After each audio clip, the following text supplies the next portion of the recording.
Too many memories to recount come to mind right now. Being back here for the first time in many, many years. The last time, I believe, was one of those seemingly unbelievable headline Sahavas, Adi K. Irani, and Kitty Davy, and of course Phyllis. And just looking at this stage reminds me of so many occasions in which their words about Baba were spoken. And hearing John's introduction makes me think that I should have a podium. Feel remarkably naked here, but that's all right. Now I know how Johnny Carson feels.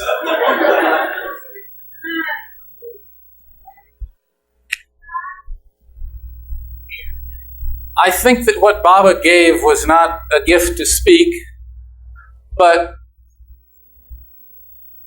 a gift to listen. When the story is told, the story compels a certain listening.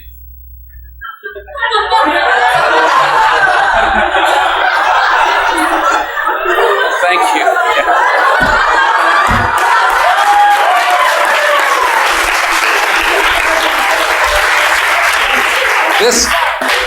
This is much better. I was raised Protestant, and really, this is the position from which ministers did their duty, so it feels a little more secure here. Besides, if my socks don't match, it won't be quite as apparent. So we're back in camp. Many of you have been in camp year after year, and of course, Cheryl, my wife, and I have heard so many stories about the gatherings in between. I don't know how many it's been, a dozen or so, since the last time we were here. Our excuse was one that didn't make much sense to most people. We had spent much of our time going to India in the last several years. And that, of course, didn't coincide with the time of the Sahavas here. But then there was the period of recuperation after 2 or 3 months in India.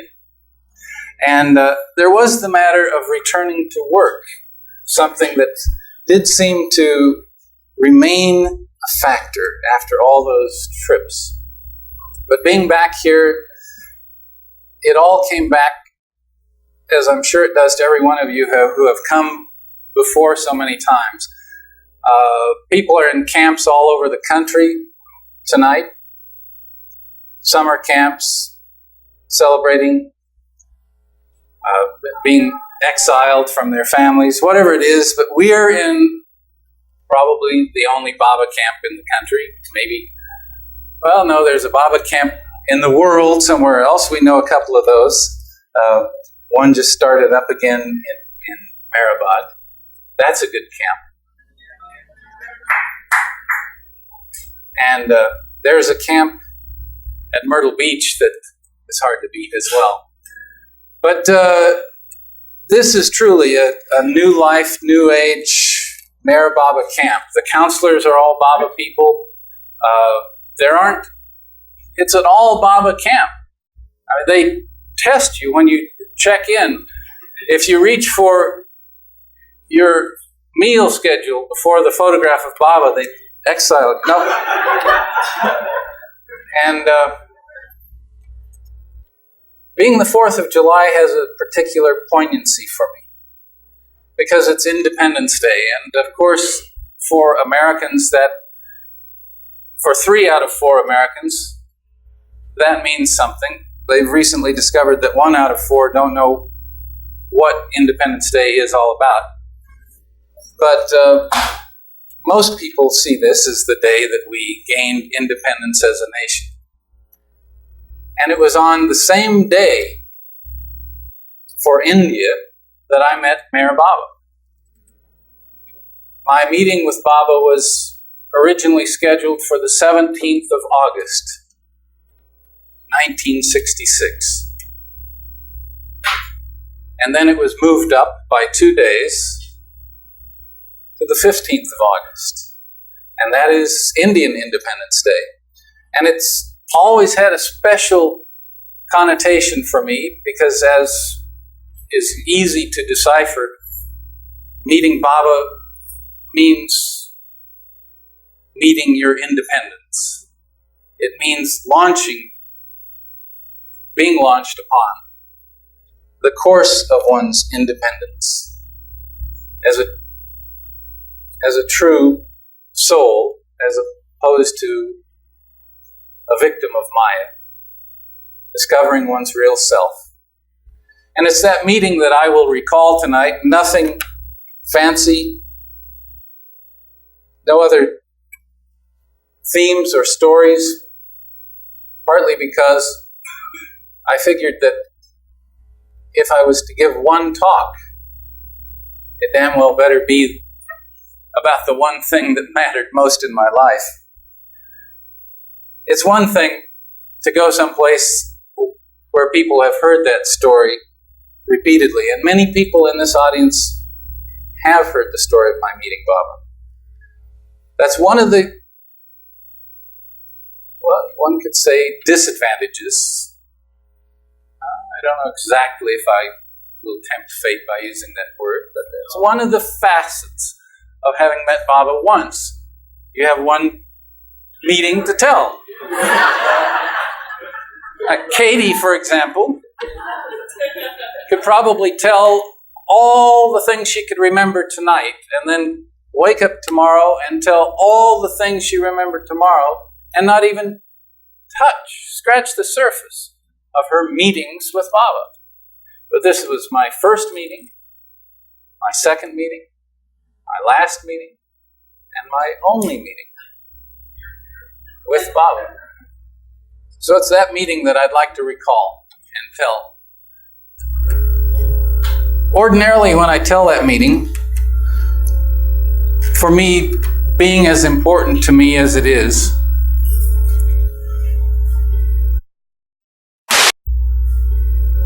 I like to give it a bit of a running start. To me, it only makes sense in context, and context for me is the life from which I came, the years in college of looking for truth, and my mystical search, and my practice of yoga, and the whole collision with the era of psychedelics. But there's not time for that tonight, and many people have just heaved a sigh of relief. That's the 6.5 hours. I don't know how any of us is going to get through 1 hour in this heat. I really, the one thing that seems most amazing is that we're doing this indoors on a night like tonight. Are we nuts? Shouldn't we be outside sitting? Anyway, here's where we're set up. We'll do it. But if I were, doing this, it seems to me that's the way Socrates did things. Walked around through the trees and stuff like that. Anyway, I also won't be able to tell what happened immediately after the meeting, which was a dramatic year spent in India, traveling around as I had expressed to Baba during my meeting a desire to do whatever he wished of me that year. And he looked at me without a single expression in return to my request. But in that has come a great lesson, because in fact what followed that year was one of the most incredible years, certainly the most incredible, traveling north and south, east and west, all over India, seeing Baba centers and groups, And as Baba said, I want you to see the different brands of love for me. And I truly did. And it's a tale to be told. But there won't be time for that tonight as well. This is my way of setting a little context. There's one other thing that has to be said, and that is that what John tonight made reference to, my return to the West from India, was an enormous shock. I had spent a year in India. Everything had slowed down. Mind, body, and I returned to 1967, which was unusual from my new vantage point. There was also the point that I had become accustomed to speaking about Baba in India, but it was almost invariably with an interpreter. So that I had developed this particular habit of saying something, and as it was being interpreted, figuring out what was next. It was a lazy and nasty habit. I never get into it because on return, Baba really had lit the fire. And I've never seen anything like those years. Those of you who were born after 1967, they were quite something. It's like some people speak of Atlantis. It was a period in which Baba brought many, many people to know of him, to discover him and his love. It was a period unprecedented in my experience with respect to that excitement of the manifestation of Baba's work in such an obvious way. And it happened not only in America, but it happened in Australia, and I think many places. In England, of course. But the return here was mind-boggling, and within a couple of months of coming back from India, I was in Los Angeles with Alan Cohen. Adele had led the way, led the charge in New York, and gotten amazing doors to open to a variety of radio and television programs. To a 24-year-old kid who was just back from India with no particular references. And the same thing happened in Los Angeles. From the Joe Pine show to the Louis Lomax show, to dozens and dozens of other kinds of talk shows and radio and television shows, Baba made possible an exposure of his message and his name that, as I say, I haven't seen since. So coming back, always coming to Los Angeles reminds me of those times. But tonight is just, well, I think of it a bit as a wine tasting, because I know what comes after my talk. I know what vintages are in store. You know, Katie and Jungu, you may not be familiar with the institution, the practice that is somewhat common in the oh-so-civilized West, and particularly in California where wine is grown. But there will often be wine tastings at a restaurant or a person's home, and people will bring out a wine of fine vintage and pour it, and people will taste it. They'll give a chance to sample it, a wine that they might not otherwise have an opportunity to drink. And then another, perhaps rarer one, and one even older. And tonight we'll pour some of the less seasoned wine. It's been 25 years ago, next month, since I met Baba. In wine shops of the world, that's not bad, but in the wine shops we're talking about, That's just kid stuff. And some of the vintages that we're all going to be treated to, Katie, Jumgu, Esfandiar, are not only rare vintages, but rarely, seldom served. So a treat this 4th of July weekend, this Independence Day weekend. And we'll start with a tasting of my meeting, which I'll try to recall in as much detail as I think will fit the time allotted for it. And we'll simply explain that I found myself in India by some very strange circumstances. The year before, 1966, I had heard about a program in which the program had a teaching and study scholarship to India. How and why this came to my ears, I don't know, or I should say I do know, but it just came to my ears, and having heard of Baba, it occurred to me to apply. How else to get to India? India, where, as John pointed out, Baba was in strict seclusion, seeing no one.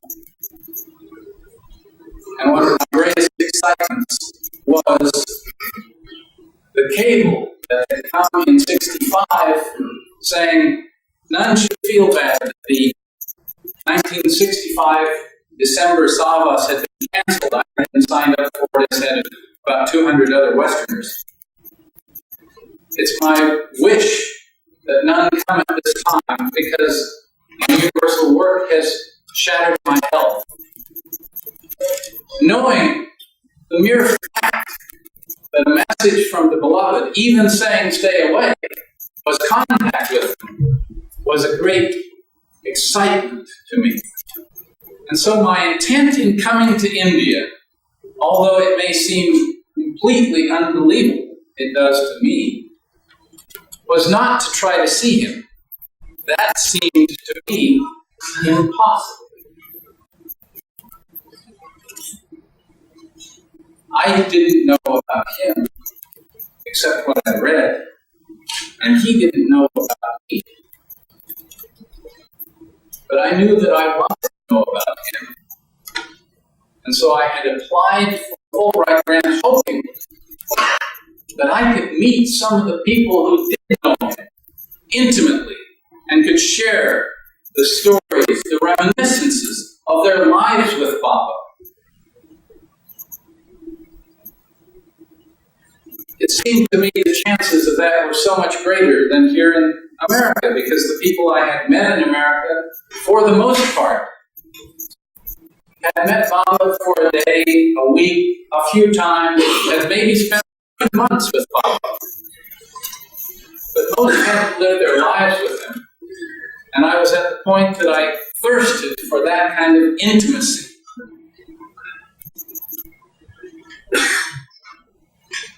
And the grant came through.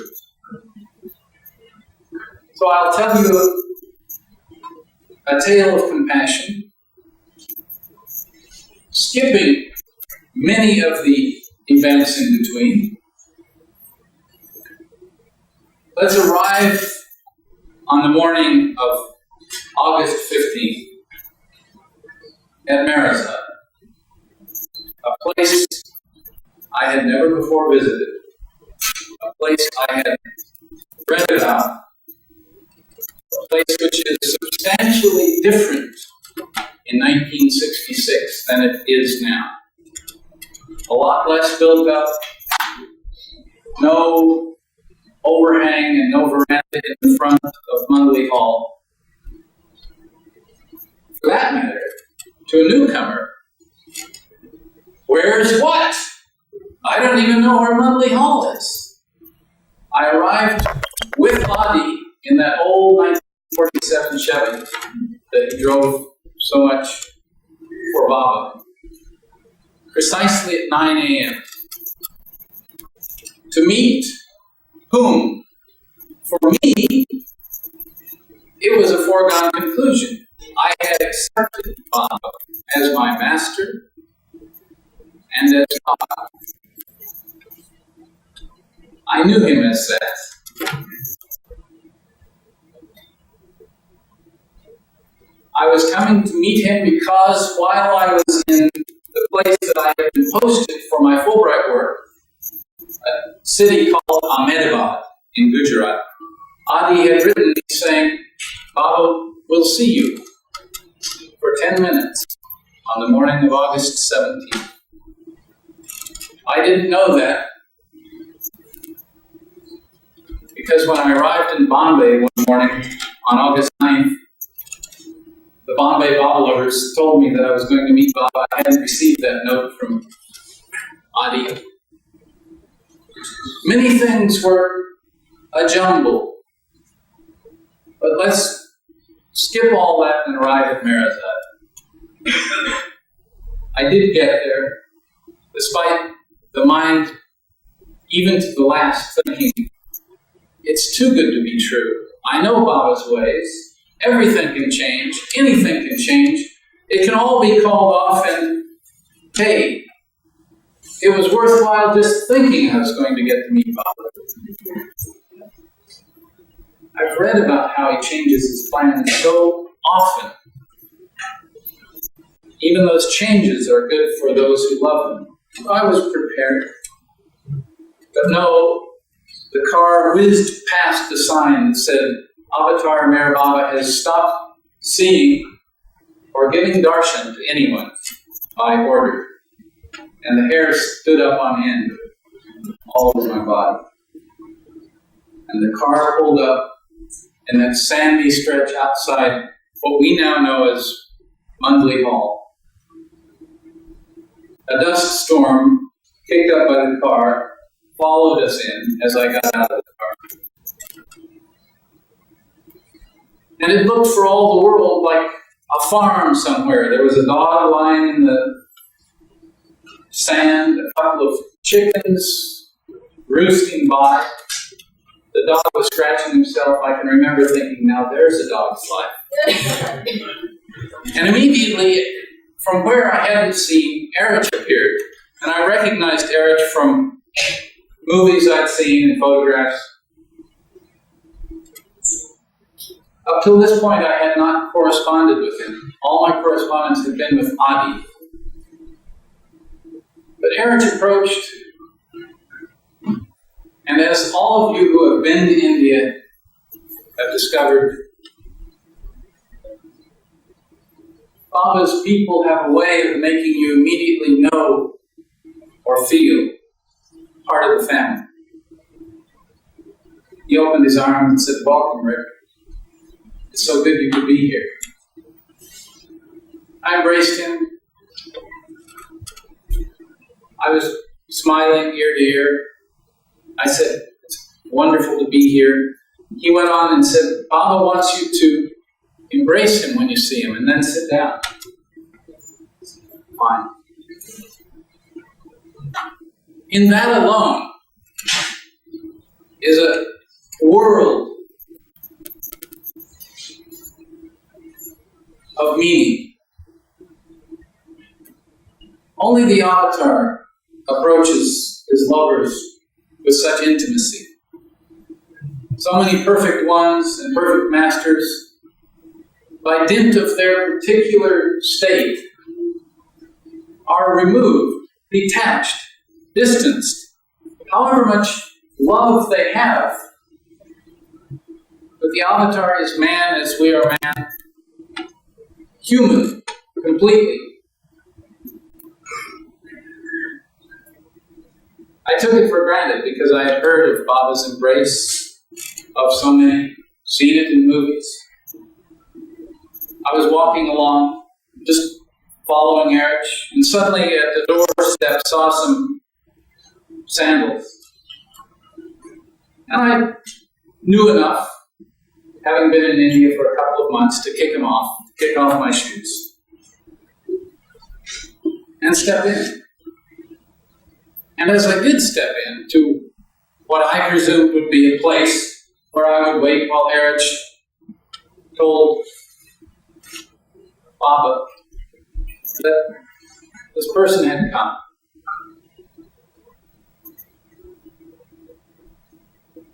I suddenly realized that it was no place to wait at all. My expectations transformed as I looked over the landscape of a strangely dark and dim Mundley Hall compared to today. There were fewer windows, the back was closed, the light was low. But I recognized someone I had known from Bombay, Nariman Dadachandji. I didn't know that he would be in Marazat today. I had just seen him 3 days before in Bombay, had dinner with him and with Arnavaz, and it was there that the phone call came from Adi, changing the meeting from August 17th to August 15th, and giving me rise to think, yeah, this is the first change, and what will the next change be? And then I'll be told, no, but didn't you realize you were supposed to be here? No. Well, not this time. But as I say, that wasn't to be. And I saw Nariman sitting there. And others.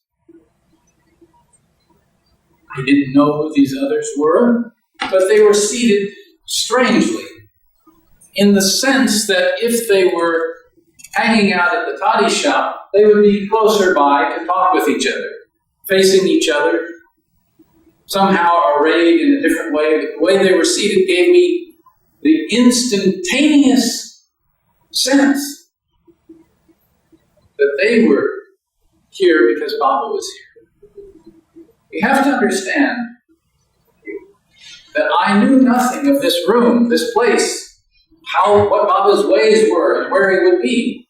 So, come with me at 23, having known of Baba for a couple of years, knowing only that I loved him as God and as my master.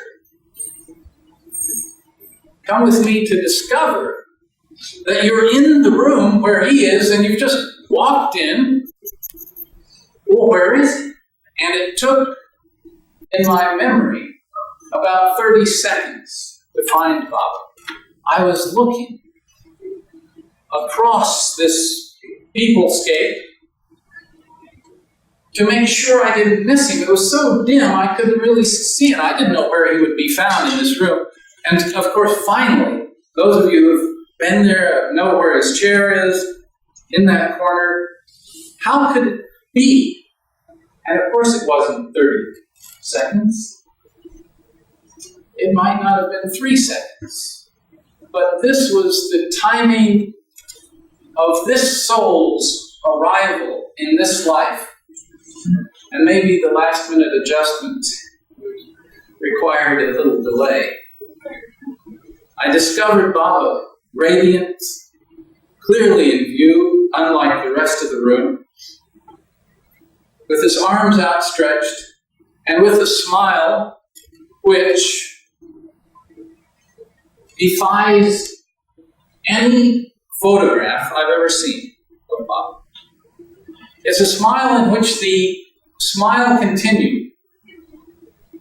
When I look back on it, it was the "Don't Worry, Be Happy" photograph gone ecstatic. And of course the ecstasy was in me. I was face to face with my beloved.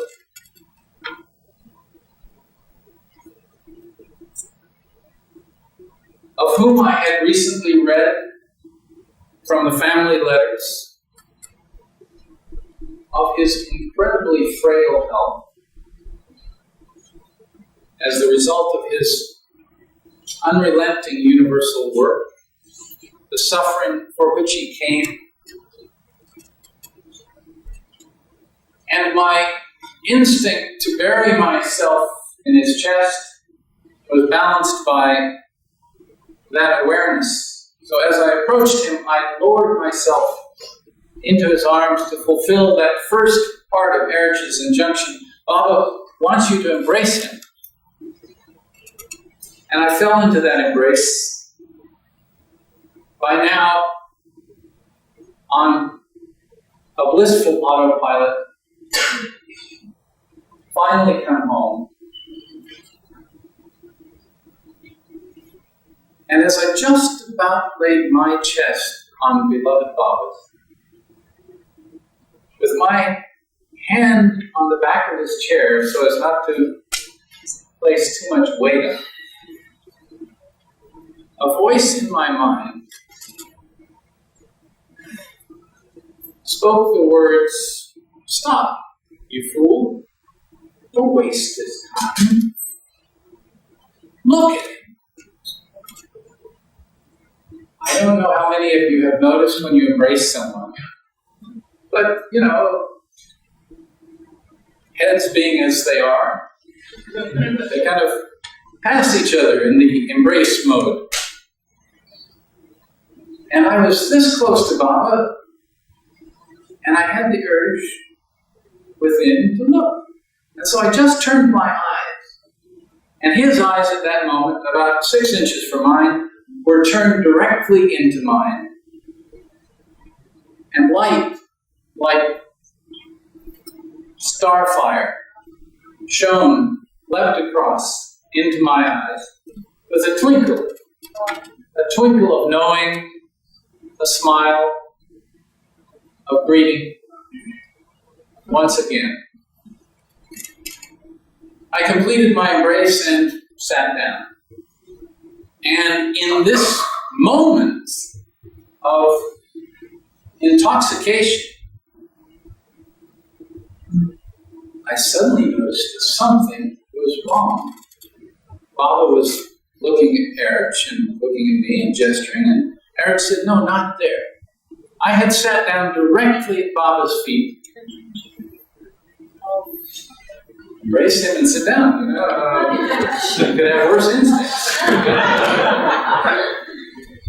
But Erich said, "No, we sit over here," gesturing the wall against which he sits. And I got up and I backed up and sat down. Just approximately where Erich sits now, and Erich was a little bit forward of that place, on his haunches, leaning forward, focused on Baba's gestures. And Baba's gestures at this moment were of his mustache and pointing at mine and smiling and looking at his men and saying, "Look at that." And Erich said, "Baba's admiring your mustache." Of course, he knew that he was the inspiration for it. But I didn't say that at the time. It didn't really seem appropriate. What I said was even less appropriate. I commented on how his must surely be the only real, original, true mustache.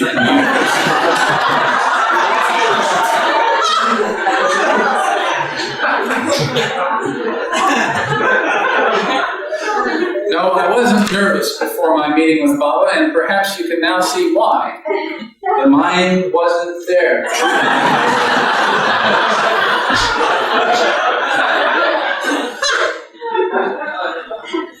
Anyway,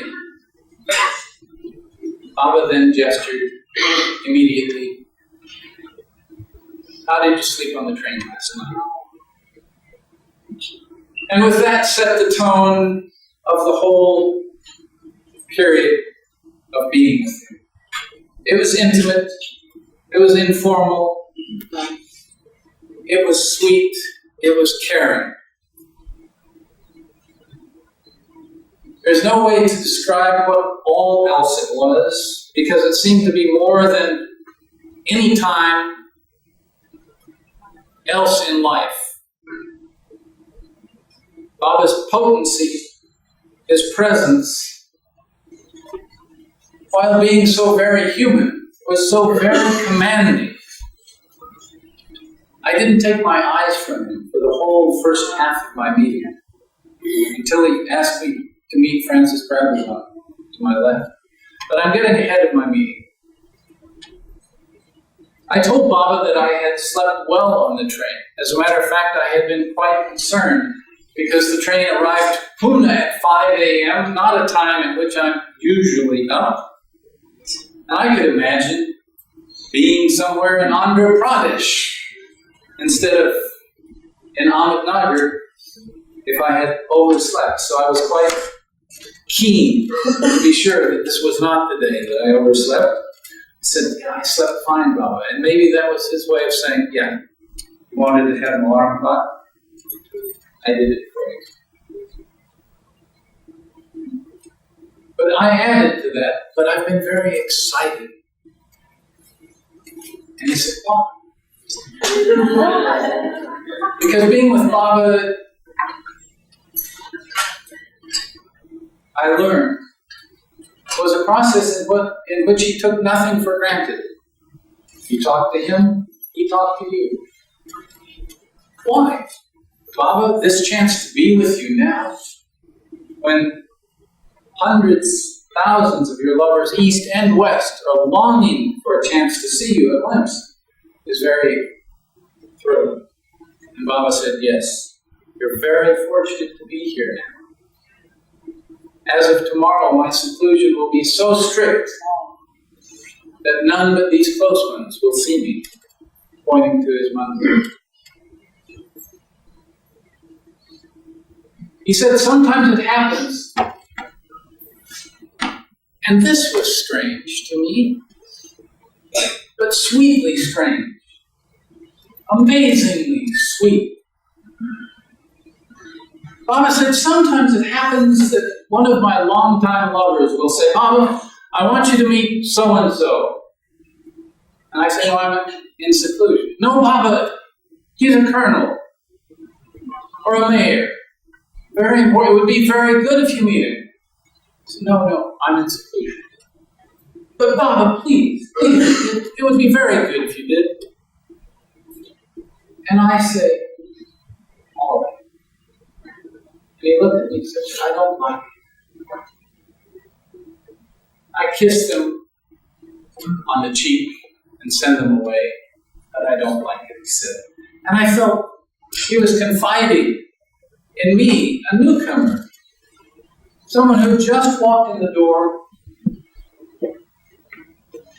Some of the hazards of being the avatar of the age. You know, this happens. People bug you and bug you. You've got to do it to get them off your back. But I don't like it. Why don't they just, Already something unusual, so normal. You know, it occurred to me that we recognize the avatar on earth because he lives in a way we do not live. His truth, his compassion, his love, his beauty, beyond human understanding and experience. That's how we recognize him. But we draw close to him and love him because he lives in the way that we do live, in all the human ways, with all the human feelings and expressions. The feeling was one of absolute intimacy, acceptance, unqualified. And from that he went on to say, but pay no attention to the thoughts of the mind, as if picking up the string of thought from my saying, I've been excited. Pay no attention to the thoughts of the mind. It's the nature of the mind to have every kind of thought, good and bad. You must long for me with your heart. And here began a different tenor. Suddenly, the feeling changed. It was as if a momentum was growing, and Baba was very serious about sharing something very important. And in the next few words, I feel that he gave me everything I ever need to know about Baba, about spirituality. I came away feeling all the libraries could burn. There could be nothing more to read, no one else to talk to, and I would know what was expected of me.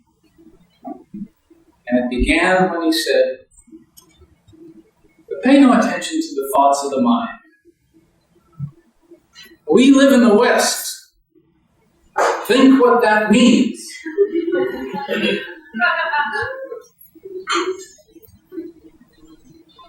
Pay no attention to the thoughts of the mind, good or bad. It's the nature of the mind to have every kind of thought. You must long for me with your heart. And then he said, in fact, you should pay no attention whatsoever to the spiritual path,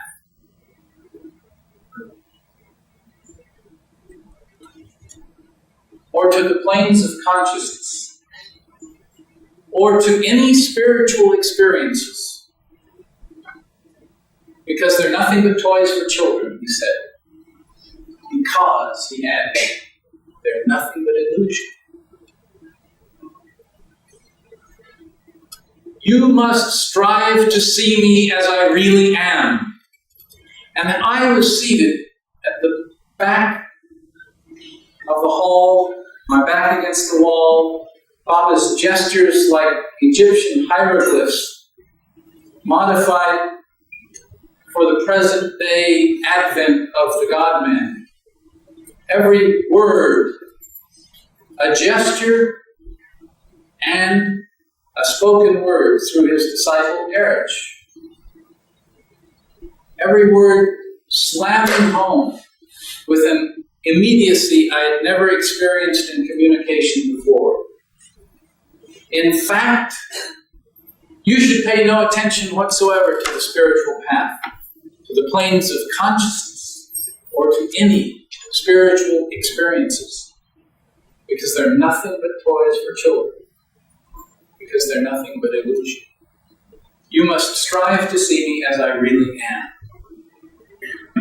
I was intently listening when suddenly he looked at me, interrupting this completely serious discourse. Before my eyes, Baba's face became so puzzled as to create some sense of puzzlement in me. And he asked, but how will you see me as I am? As if it was the one thing in the universe that was impossible. And because the situation was so human, so normal, even though, of course, it seems sheer lunacy that I would think of it, I began to stir in my mind to respond. Baba had asked me, and I was like, you don't just sit there. I was like, what? But he made clear it was a rhetorical question. No, I would like to see you in the same situation. You 2 and 3 say, yeah, I was thinking of something to say, saved by his saying, by longing for me with your heart. How will you see me as I am? By longing for me with your heart. Ah, I'm so glad we got over that hurdle. That was my feeling. It was a moment of concern because Baba had looked so puzzled, so much as if he had been telling me what to do, but then he would run into the one thing that was not possible for me. But no, yes, by longing for me with your heart. And no sooner had those words come out than he said, but how will you get this longing? Actually, his words, but where will you get this longing? Again, what? It was almost like a shock. And again, he provided the answer by loving me. So in that exchange, talking about paying no attention to the thoughts of the mind and ignoring the spiritual path, all I knew about the spiritual path was what Baba had written, and I'd read in the Discourses and God Speaks and other books of his. And he's telling me to ignore that, the planes of consciousness, and all spiritual experiences, none of which I've had to date, thank you, but just for future reference. God knows when, but it's filed away. You must strive to see me as I really am. But how will you see me as I am? By longing for me with your heart. Where will you get this longing? By loving me.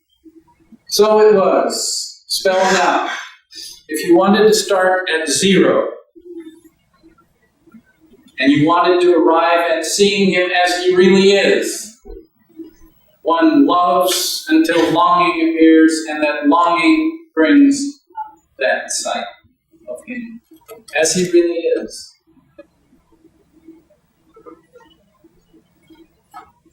In that compressed space, I felt that Baba had given me the gemstone of spirituality, the essence of all seeking. And it was a serious, solemn time. My attention was absolutely riveted on Baba. A long story explains why. But the short version of it is that someone had told me that once Baba had been invited to his home, sat down for lunch midway through the mandali, had finished eating, and he'd gotten up to help the mandali find out where to wash their hands and wash up. When he came back, Baba was gone. He learned not to leave the table when God in human form was sitting there. And I came armed with that knowledge not to leave the sight of him for whatever amount of time I had with him. So at this point, Baba looked at me again with that serious face and said, God proposes, but man disposes. And I was admittedly in a stupor, and I was not admittedly a student of old proverbs and adages, but it sounded backwards to me. God proposes, but man disposes. No, we know it differently. Man proposes, but God disposes, which means we make any plans that we like a picnic outside, but it rains, and God disposed of that plan. And that's the way it is on earth. But God in human form was saying to me, God proposes, but man disposes. And I looked, a little, trying to grasp the meaning, and he said it again, in gesture, Eric repeated, and then he broke into a grin, like, it's a joke. I had proposed to bring you here for just a few minutes, and then send you away. But you have disposed of my proposal, he said. I want you to stay a while longer. Have you met Francis Brabazon? He said. I said, no, Bob. I haven't. I've read several of his books, but I haven't met him.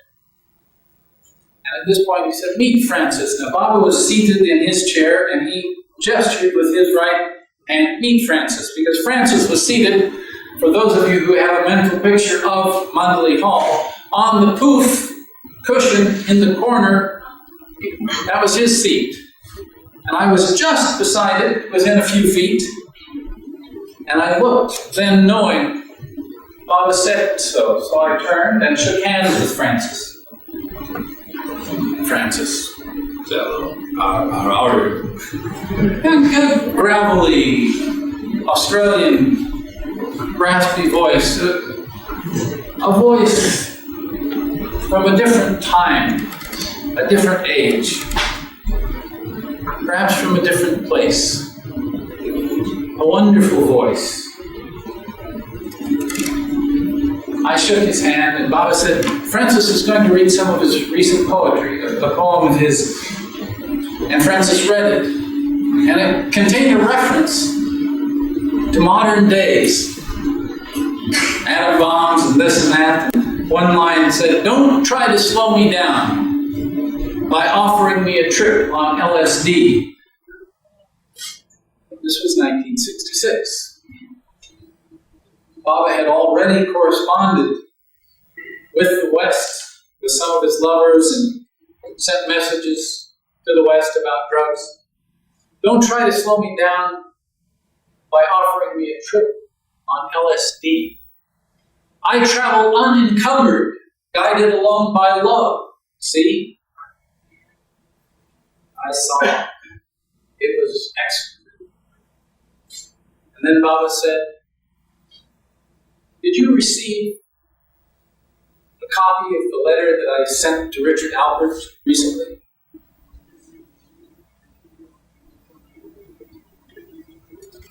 As John made reference in his introduction, along with Alan Cohen and Robert Dreyfus, I had been involved in some of the work of spreading Baba's message about drugs before going to India. There had been communication, mostly indirect, some through Adi, but a connection had been made with Baba through that work, and as a result, Baba kept the three of us posted on any developments with respect to his words and messages about drugs. So when he replied to a lengthy letter by Dick Alpert, questioning Baba about Baba's views on psychedelic drugs, and that letter, by the way, embodied much of what we now know about what these drugs do and are, Baba had posted a copy. Adi sent a copy to me where I was staying in India, and I had received it. So when he asked, did you receive a copy of that letter? I said, yes. And he beamed, pink, from his neck up to his forehead, and that was all that was said about drugs in the course of my meeting with Baba. It was interesting to me. Nothing more needed to be said. His message had been so crystal clear. The next thing Baba said was, Francis is now going to read one of his ghazals. And you may know that Baba taught Francis how to write ghazals in English. That poetic form used primarily by the Persian poets, Hafiz, Rumi, others. And Baba turned to me and said, do you know what a ghazal is? And I said, well, yes, Baba, I think a ghazal is the song a sixth-planed saint sings to his beloved God, whom he sees everywhere, but from whom he is separated by an unfathomable chasm. Well, believe me, if any of you are currently studying Persian poetry, don't use that answer on the final exam. Unless the avatar is your judge. Baba went, oh. Admired this very unorthodox response and said, Francis is going to read a ghazal. And Francis did read. He created a world by his reading. He started out, and it sounded like sandpaper rubbing against wood. And suddenly, the world was transformed. His gravelly voice melted into honey.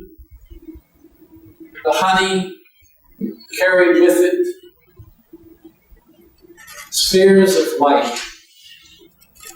Every word was intoxicating.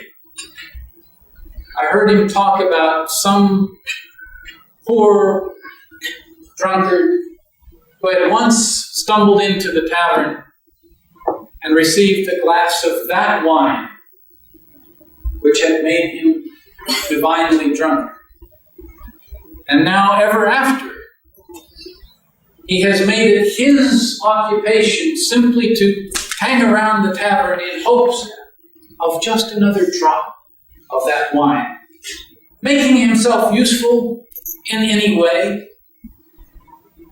useless though he may be, willing even, and I remember hearing the line come out and hearing myself gasp, willing even to sweep the floor with his eyelashes, if so desired. I was transfixed, but that was nothing. I looked up in the midst of listening to this reading and saw Baba in a way I hadn't seen him yet. His eyes were closed. He was swaying back and forth in his chair. His hands were beating out a rhythm which was beyond me to perceive in the poetry. And every so often, as a line came to its conclusion, he would open his eyes slightly, look at me, gesture as if to say, "Wasn't that something?" Close his eyes and go on and listen. It appeared to me that a divine choral accompaniment was his prerogative to hear. That the celestial beings were singing as background to Francis' ghazal. I have never seen anything appreciated more, ever, and I never shall. And I realized what it meant for the God-man to give his attention to one's fruit of effort. Some time passed, there were interludes. I mentioned to Baba that I'd be in India for about a year. I had the chance to travel and would like to spend that time as he wished. As I told you, he simply looked at me impassively. I don't know why I use that word impassively. It's not right. He looked at me, and I detected no expression. But maybe we can all learn from the lesson, because he orchestrated for me a year of travel to all parts of India, seeing his love aflame in the hearts of Hamirpur, Andhra, Benares, Calcutta, Bombay, Pune, members of parliament, the most illiterate, everywhere. It was an education yet to be discovered in the halls of learning of the world. It was a lesson to me now that one does not need acknowledgement from the avatar for his response to be there. And then Baba gestured into the darkness the relative darkness of a more distant part of Mundley Hall, you must understand that my perspective was very narrow. Baba was illuminated. Enough light was there. I saw Erich in profile, interpreting his gestures. I saw almost no one else, and yet Pendu was seated in the corner. Francis I saw beside me. Nariman was now in the dimness. Baidu was also against the wall. Bao had returned to massage Baba's calves from the part where he had moved when I came in to embrace Baba. Oliva was seated on Baba's side of the hall, but down. I never saw him, but I heard him because Baba gestured for a couplet. Esfandiar would know it, but I don't know it in Persian. Oliva's voice billowed out in Persian, and Baba gestured the meaning. Erich said, Baba will explain the meaning of this couplet. Millions of men of God stand in a queue to cross the threshold to the God-man. And out of millions, one crosses the threshold. Out of millions who cross the threshold, only one can see me as I really am. You must strive to see me as I really am. And for the third time, Baba gestured to me, you must strive to see me as I really am. With that came a world of my own interpretation, my own sense of what it meant, because I had been attracted to Baba not for yet more religion, even practices or ways. I simply wanted him. Him as he really is, and as we can only know him through his grace. And he was saying, this is all that matters. For the third time, he used those words. You must strive to see me as I really am. And I knew that to be the theme of my meeting.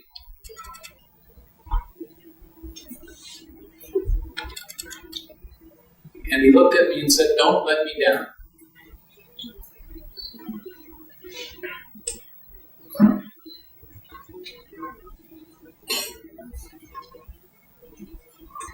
During the course of this meeting, a couple of times focusing on Baba's face, I looked into his eyes and suddenly was lost within them. His pupil seemed to open for a split second. Why do we say a split second? It was shorter than that. An unfathomably short period of time, but inside, from the distance I sat, I saw behind the pupil, only thing I can say is universal suffering. I saw suffering of a magnitude which stunned me, which I only glimpsed, and which happened twice. It was another revelation that Baba shared in this very brief meeting. By now the time was come for the end of the meeting. I said a few more things. There was a personal exchange. And Eric said, now the time has come for the meeting to end. Baba says that the most important thing for you is to hold fast to his Dhamma. You know what holding the Dhamma means, he said. And immediately followed. It means obeying me implicitly, doing everything I say. I am God. And I'm hearing these words, and suddenly Baba, who had filled the chair and space before me, seemed to be receding. the time truly was drawing to an end. It was as if there was a cosmic timetable, and this was it. There was no more time to have. His fingers started to work in that way unique to him. It seemed to me that this one who had seemed to be at the center of the universe all the while of our meeting was now needing to attend to business more directly elsewhere. And as he said, I am God, I am truth, I watched in awe as Baba seemed now smaller before me. Many things have failed to be told. In the midst of the meeting, I felt a feeling of love, tangible feeling, a flow, as if a stream were passing through the room, a breeze that was coming into me. No, wait. No, it was within me. It was fountain within me. No, a breeze from Baba. A fountain, no. And that oscillation occurred and then disappeared. And another thing happened. I remembered that when I greeted him and embraced him, and as I sat down, I realized that he had kissed me. Just in the passing from one side to another, he kissed me on the forehead, and I felt so clumsy in the way of love. I mean, wouldn't I want to have kissed him too? Wouldn't I want to express that? So I had it in my mind. There wasn't much space left at this point to file anything, but I had noted that, yeah, I would like to. And Eric said, now, Baba wants you to embrace him one last time. And so when I did, I took the chance and kissed him on the cheek and on the other cheek, and then left the room. I backed to the door and left my meeting with Baba. Able to do so because of the degree to which he filled me. Unable to find within the rationale for throwing myself at his feet and saying, here's where I want to be. Because he had made it clear that he would be with me. I spent about another hour in Mirza. I can tell this story in this detail thanks to Eric, because we sat on the veranda outside Francis' room, and Narman reconstructing the meeting. I said, well, then Baba said, no, first he said this. I said, oh, that's right. You couldn't have expected me to remember that. And Baba continued to join the meeting. He sent Mani with a photograph, the mangoes that Baba had sent for me. And he started hoping between his hands. And I was sitting there saying, my mango. You may get mangoes from Baba every day, but this thing is going to have nothing left to this thing. He then said, now we just pop the top of that little navel and then just drink it. Oh, that's the deal. So I had a bit of a shock. And then once again, Mani appeared and said, Baba wants to know if you'd like to see him one more time. So I count this as part of the one and same meeting. I came over and it was clear. No conversation, just namaste. And I stood at the doorstep. Baba was now quite busy. He looked different from how I'd seen him. He really looked like the Ancient One ruling the universe.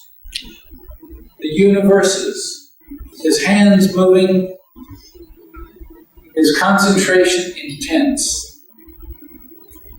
And when I appeared at the door, nothing happened.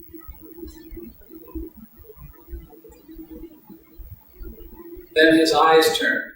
Just his eyes. Everything remained in place, just his eyes. I said, thank you. His eyes turned back, and that was the end of my meeting. And I'll end by saying that I started by saying that this would be a tale of compassion. You know, Baba's name means compassion.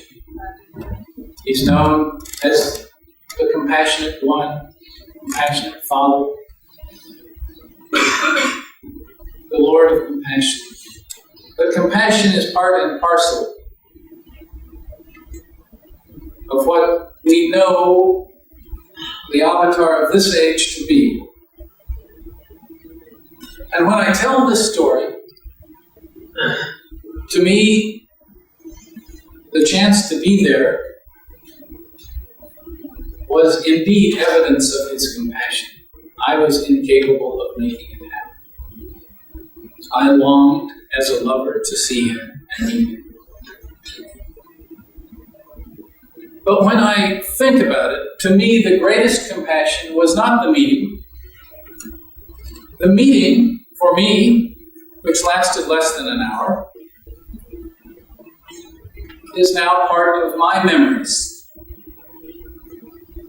however precious. What is most compassionate to me from Baba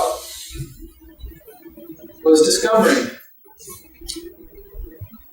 That has changed my life most, made all the difference. Coming into his orbit is an assurance of a meeting. It either means that we've just come from a meeting, or we're just going to a meeting. We're just recycled meeting wallets, longing for another meeting, and more meetings, until it's one continuous, unbroken meeting. It wasn't the meeting that was the true compassion.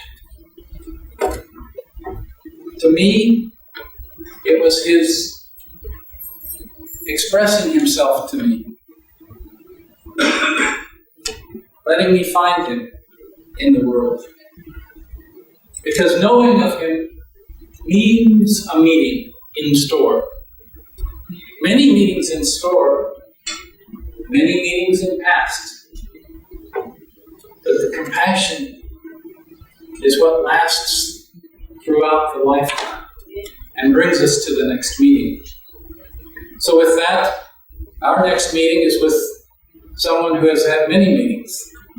And by now she's probably saying, my God, you mean we're going to do more of this?